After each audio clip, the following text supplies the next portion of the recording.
Ok les amis, aujourd'hui c'est vendredi aujourd'hui et ce matin je suis allé déposer les filles à l'école comme tous les matins et j'ai failli glisser, j'ai failli me casser la figure. Il fait super froid. Il fait super froid et il y a du verglas sur le sol, sur le trottoir, sur les voitures. C'est quelque chose que je n'avais jamais connu. Toi, t'as déjà connu, toi? Sûrement quand t'habites à Paris. Ouais, je me rappelle pas. Non, à Paris, non. J'ai eu de la neige, mais c'est tout. T'as jamais eu de verglas? Enfin, du verglas, si, par terre, oui, oui. Quand t'es allé au Québec, tout ça, tu as connu? Oui. Quand t'es allé en vacances. Mais t'as déjà connu quand on était à Angers, on a eu de la neige et tout. Oui, mais du verglas, je te parle. Du verglas. Non, du verglas quand tu marches sur les trottoirs, tu glisses, j'ai jamais eu ça, moi. Ah bon? Et là, j'ai croisé une dame, elle avait des chaussures de ski. Ouais. Des boots. Elle est sortie en boots de ski. Mais elle a raison, là, parce que moi tu glisses pas. C'est casse-gueule quoi. J'avais jamais vu de verglas de ma vie. Et donc voilà, c'était une expérience assez intéressante. Je tenais à vous la partager. Voilà, c'est tout. Vous avez le droit de vous moquer. Et en plus du verglas sur les trottoirs, quelque chose. Et donc il y avait vraiment du verglas, je rigole pas. Hein. Et quand on est arrivé à l'école, les instituts, les maîtresses, les maîtres, ils nous ont dit d'emmener les enfants vraiment jusqu'à la classe, parce que d'habitude on les laisse à la porte de l'école, ils traversent la cour et ils vont dans la classe. Mais là on a dit non, tenez-leur la main jusqu'à la classe, parce que la cour de l'école c'était pas une patinoire, hein, genre tu peux pas faire du hockey sur la glace. Mais honnêtement, t'es pas serein sur tes appuis, tu vois.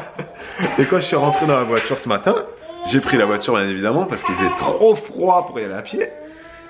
Je regarde la voiture, elle était recouverte. Alors je peux plus vous filmer la voiture là, parce qu'il n'y a plus de... C'est parti déjà. Mais je vais vous filmer là maintenant tout de suite, je vais vous mettre à l'image une poubelle qu'il y a à l'extérieur là sur le terrain, dans le jardin. Et ben la voiture elle était comme ça, elle était recouverte de cette espèce de couche de glace transparente. J'avais jamais vu ça de ma vie. Moi je connais les voitures gelées le matin, blanc avec recouverte de blanc, où il faut que tu grattes ton pare-brise. Ça je connais. Mais là c'était une couche translucide. Je suis rentré dans la voiture, j'avais l'impression d'être sous un lac gelé. Filme les stalactites. Comme ça. Ouais, les stalactites, bah oui, il y en a plein. Les stalactites, c'est... Stalactites, oui, c'est ça. Ça tombe. Mythe, ça monte. Stalactite, elle tombe. Oui, c'est ça. Et stalagmite, elle monte. Et effectivement, c'est... Là, il y en a surtout le long du trottoir. C'est quelque chose... Ouais, sous le toit, il y en a. Enfin, c'est assez... voilà. Vous avez le droit de rigoler, bien évidemment. Voilà, mais voilà. Cette voiture... toute gelée de façon transparente là, c'est nouveau pour moi et je trouvais ça assez beau aussi à voir. Je voulais vous montrer mes semis, voilà l'évolution. Donc vous les voyez là? Ah non en fait vous les voyez pas. Vous ne les voyez pas parce que je les ai retirés. Voilà, je me suis rendu compte en fait que dans la maison il fait actuellement 18 degrés. Ce qui est assez bas pour nous d'ailleurs, hein. Soit dit en passant, on n'est pas habitué. Pour nous 18 degrés dans la maison c'est une température qui est vraiment pas agréable. On est obligé d'être en pull et on a froid. Des fois moi j'ai mon plaid, enfin souvent j'ai mon pull plus mon plaid par dessus. D'ailleurs voilà, si on peut donner un point négatif sur cette maison, c'est que on y a froid en fait l'hiver. Donc je ne sais pas c'est dû à quoi, est-ce qu'on ne sait pas régler la pompe à chaleur, est-ce que c'est nous qui sommes trop frileux, est-ce que c'est juste parce que la véranda n'est effectivement pas chauffée et qu'il va falloir qu'on mette on raccorde le chauffage ici, je ne sais pas. On verra, mais bon bref, tout ça pour vous dire que il fait 18 dans la maison, donc dans la véranda, là j'ai mis le thermomètre, je vais regarder, on est descendu à combien? Il fait... on arrive à 16 là doucement. Voilà, donc 16 dans la véranda, sachant que je ne sais pas s'il va continuer de descendre, mais 16 dans la véranda c'est très bas pour des semis d'aubergines, poivrons, piments, même pour les tomates c'est limite. Donc là j'ai pas mis de tomates, mais c'était pour vous dire que mes aubergines et mes poivrons et mes piments ne risquent pas de germer dans la véranda actuellement. Donc je les ai délocalisés et je les ai mis dans la buanderie, pièce où il y a la pompe à chaleur. Du coup il fait chaud, on peut le dire, chaud, il doit faire au moins 20. Donc j'espère que ça va lever là-bas. Elles n'auront pas de lumière pour lever, mais une graine n'a pas besoin de lumière forcément pour lever. La chaleur et l'humidité suffisent. Et dès que ça aura levé, je les rapatrierai à nouveau dans la véranda où il y aura une température entre 16 à 20 selon le moment de la journée. Il fera 16 certainement la nuit, peut-être 15, mais la journée avec l'ensoleillement on pourra atteindre 20, 22 parfois. Donc la chaleur suffira et surtout ça permettra d'éviter que ça file, parce que quand on a une température qui est trop élevée et que les journées ne sont pas assez longues, on peut avoir des problèmes d'étiolement des graines. Donc bon, on verra comment ça se passe. Et sinon, sachez-le, j'ai mis du rouge à lèvres, enfin, vous le savez. Voilà. Je l'assume pas trop en fait. Voilà, je l'ai mis et là que je me vois avec, en fait je l'assume pas trop. J'ai l'impression que il faut avoir des lèvres plus épaisses en fait pour mettre du rouge à lèvres très marqué. Donc voilà, bref. Alors là, Bibou, elle est en train de faire une photo. Voilà, c'est l'envers du décor des photos Instagram. C'est un concours sur son compte Instagram pour faire gagner. Il y a beaucoup de trucs à gagner. Il y a énormément de produits à gagner. C'est en partenariat avec La Fourche. Donc il y a énormément de produits alimentaires à gagner. Il y a aussi 1 an d'adhésion à La Fourche. Et donc là, bah, au moment où tu dis ça, peut-être que le concours est fini, non? Non, le concours il sera pas fini. Non. Et donc là, bah, voilà, vous pouvez aller sur l'Instagram de Bibou et il y aura tout ça à gagner. Et donc, ce ne sera pas ceux-là, hein, vous aurez les votes, ça c'est à nous. Hein. Ouais, ça c'est à nous, c'est pour les photos et vous aurez donc. Et pour notre estomac aussi. Vous gagnerez tous ces produits-là, plus 1 an d'adhésion à La Fourche. Et là, bah, obligé de monter sur la table parce qu'on ne sait pas comment faire autrement, nous. Nous, on n'est pas des. On peut le dire, Bibou, qu'on n'est pas des professionnels d'Instagram quand même. Ouais, je pense que les gens l'ont remarqué. Quoi? Je pense que les gens l'ont remarqué. On n'est vraiment pas bon pour faire des. Non, mais nous, on est approximatif, mais c'est pas grave, vous nous aimez quand même. Voilà. Et là, franchement, La Fourche, ils mettent bien pour ce concours-là. Là, ils vous mettent bien parce que la valeur du lot, c'est 150 €, je crois. Hein. Tu as l'adhésion offerte, plus tous ces produits-là. Donc, c'est évidemment que des produits bio sur La Fourche. Et c'est la gamme Pépite, ils appellent ça. Enfin, ils appellent ça. C'est le nom de la gamme de produits. C'est équitable et bio. Voilà, c'est équitable et bio. Donc, c'est plein de fruits secs, des amandes. Noémie, t'as pas l'impression d'exagérer? Qu'est-ce qui se passe, Noémie?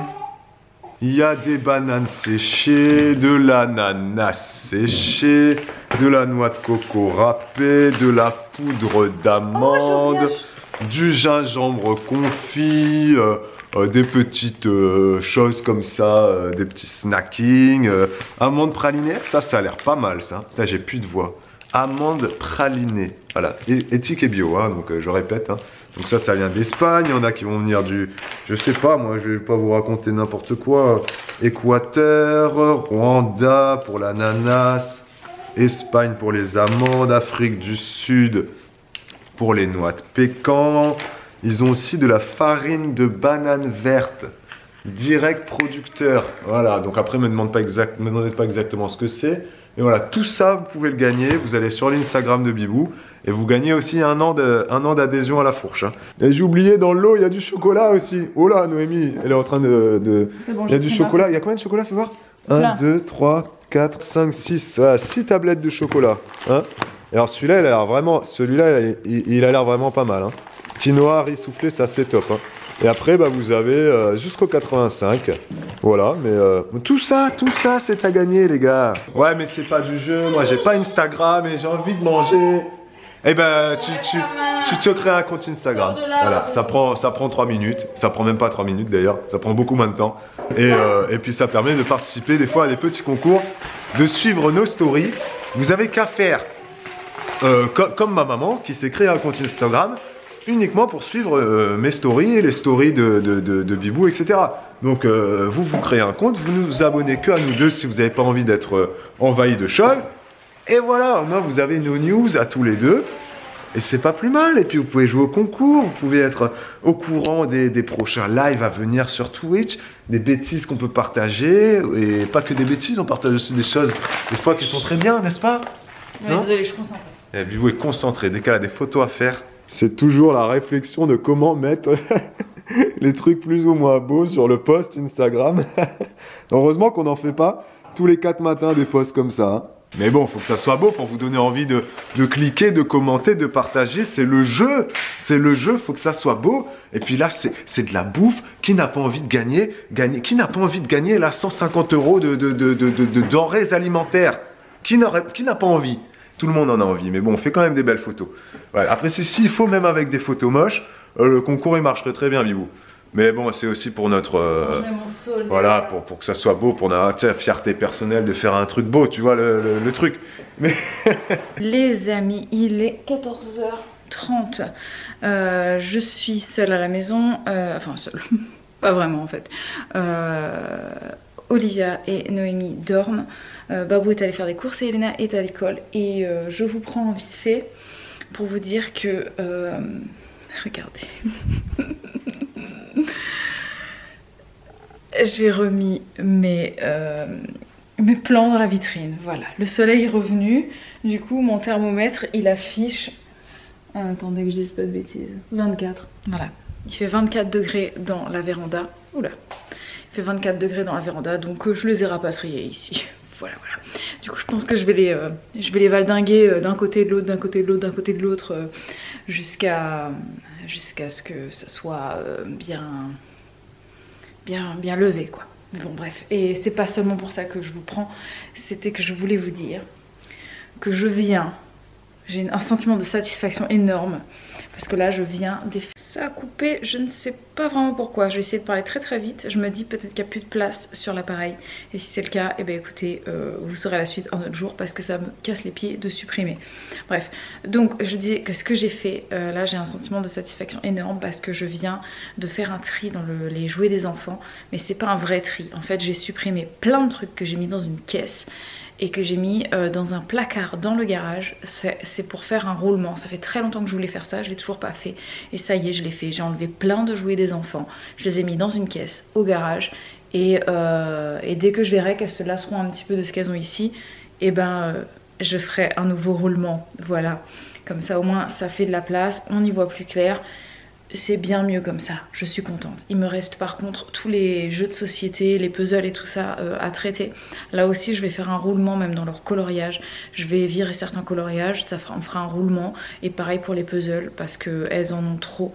Elles en ont trop à disposition, du coup elles savent plus quoi faire et elles ont le syndrome de l'enfant qui s'ennuie parce qu'il a trop de jouets. Voilà, donc je vais virer des trucs, on va faire un bon roulement et comme ça elles vont s'amuser davantage avec leurs jouets et nous on y verra plus clair parce que ça fera moins bordel dans le salon. Donc je vais m'occuper de ça. Le seul problème c'est que j'ai pas de case de rangement pour tout. Je vais faire avec ce que j'ai et j'y vais, je vous retrouve plus tard. Et les amis, il est 15h30, je reviens des courses. La Bibou elle est derrière en train de continuer son tri, son rangement, etc. Et elle ne vous l'a pas dit, mais on a passé une commande Ikea qu'on a fait livrer en point de retrait Ikea à Angers. On a commandé des cases qui vont avec le meuble Kallax. On a commandé une commode pour notre chambre à coucher. On a commandé chambre à coucher, notre chambre tout simplement. J'ai jamais compris ce mot, pourtant il m'est venu là. Bon bref, on a commandé d'autres petits trucs de rangement et d'organisation que Bibou vous présentera du coup quand on les aura reçus. Pour ceux qui ne savent pas, Ikea, tu peux te faire livrer dans des points relais partout en France. Et dans notre première commande, on ne l'avait pas fait parce que je m'étais dit, oh, c'est payant, ça coûte 29 €. Hein. Je m'étais dit, oh, franchement, payer 29 €, autant que j'aille le chercher à Nantes ou à Tours. Enfin, voilà, parce qu'on est entre les deux, nous. À Angers, il n'y a pas de Ikea. Et finalement, je me suis dit, honnêtement, 29 €, c'est pas cher payé pour voilà, parce que aller à Nantes ou à Tours, bah, ça fait 2 heures, 3 heures même de route, le carburant, le temps passé. J'ai dit, tu sais quoi, on paye les 29 €, je vais à Angers, c'est juste à côté et c'est pas plus mal, c'est en drive directement là dans un truc. Donc quand ça va arriver, on vous montrera ça. Alors là, je reviens des courses, je vais vous faire vous montrer ce que j'ai acheté. Des magnifiques mangues, voilà, à Leclerc là il y a une promo, c'est 1,70 € les deux mangues. 1,70 € les deux, donc voilà, il y a plein de gens qui diront que c'est pas un fruit qu'il faut acheter, c'est pas écolo, ça vient de loin, je suis d'accord avec vous, hein, ça vient du Pérou, bon ça vient en bateau, mais voilà, ça c'est vraiment bon, tu les fais vertes, jaunes, on va pas vous réexpliquer, mais ça c'est... Voilà. Après ça vaut pas la José, mais hein. Ça vaut pas la mangue de la Réunion, mangue José évidemment, mais voilà, ça dépanne bien. Surtout pour être difficile comme moi. Et ouais, Bibou elle aime pas trop, bon après. Et j'ai pris un plantoir, Bibou m'a envoyé acheter ça, donc elle vous expliquera quand elle utilisera ce que c'est. Voilà, mais rappelez-vous, j'ai acheté un plantoir. Mais qui sait pas ce que c'est? Ça m'a fait rire. J'ai dit qui sait pas ce que c'est. Genre tout le monde sait ce que c'est un plantoir. Ben, plantoir, même si tu sais pas, plantoir, ça sert à planter. Non mais bien évidemment, mais quand je l'ai vu, je l'ai regardé, j'ai dit ok ça sert à planter, mais comment ça s'utilise? Donc commentez, évidemment que plantoir ça sert à planter, mais commentez pour savoir si vous aviez déjà vu ce truc dans votre vie, déjà de 1, moi jamais, et de 2, comment est-ce que vous l'utiliseriez? Est-ce que vous avez la moindre idée ou pas du tout? Voilà, vous commentez. Et j'ai acheté autre chose, parce que demain, c'est l'anniversaire d'Olivia. Eh oui, eh oui, eh oui. Quel âge elle a? Mais vous le savez, on va pas vous dire quel âge elle a, vous le savez maintenant, vous nous suivez depuis suffisamment longtemps pour savoir quel âge elle va avoir. Et Bibou hier, elle lui a demandé, elle a dit ouais, tu veux un gâteau à quoi pour ton anniversaire? Et ouais, elle était toute mignonne, elle était assise là, sur la table, elle a dit gâteau aux fraises et au chocolat. Et du coup on va faire un gâteau aux fraises chocolat. On lui a pas dit que les fraises c'était pas trop la saison au mois de février. Mais voilà, donc je suis quand même allé acheter des fraises. Voilà, c'est des fraises évidemment qui sont faites sous serre, que j'ai payé assez cher. Très très cher même, c'était 20 € le kilo, donc c'est très très cher. C'est des fraises françaises quand même, bon voilà, hein, qui sont faites par la coopérative Saviol, là, que tout le monde connaît, c'est breton là. Donc voilà, c'est sous serre, ça sent la fraise, mais bon voilà, c'est pas vraiment des fraises... c'est des fraises d'hiver, hein, évidemment, donc c'est absolument pas écolo, mais on va avoir ces fraises là. Et Bibou va faire le gâteau au chocolat demain avec Elena. Et donc ça sera un gâteau fraise chocolat, mais ça sera pour demain.